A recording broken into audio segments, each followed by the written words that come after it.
தமிழ்நாடு மக்களை மத்திய அரசு ஓரவஞ்சனையுடன் நடத்த முடியாது என்ற செய்தியை நமது எம்பிக்கள் அழுத்தம் திருத்தமாக வெளிப்படுத்திவிட்டதாக முதலமைச்சர் மு.க.ஸ்டாலின் தெரிவித்துள்ளார்.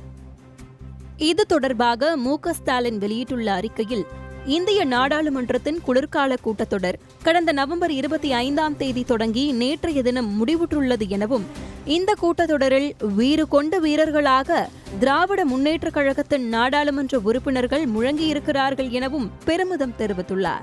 தமிழ்நாட்டின் நலனுக்காக குரல் கொடுப்பது, மாநில உரிமைகள் தொடர்பான பிரச்சினைகளை எழுப்பி அவையின் கவனத்தை ஈர்ப்பது ஆகிய இரண்டையும் திமுக எம்பிகள் வெற்றிகரமாக செய்து காட்டி இருக்கிறார்கள் என குறிப்பிட்டுள்ளார்.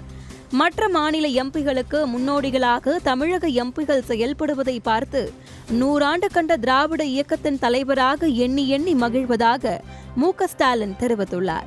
நமது நாட்டின் பெருமைமிக்க அரசியல் சட்டத்தின் 75வது ஆண்டு கொண்டாட்டத்தின் போது பாஜக ஆட்சியின் கையில் நாடாளுமன்ற ஜனநாயகம் எப்படி பேத்து எறியப்பட்டுள்ளது என்பதற்கு இந்த குளிர்கால கூட்டத்தொடரே சாட்சி என மு.க.ஸ்டாலின் குறிப்பிட்டுள்ளார்.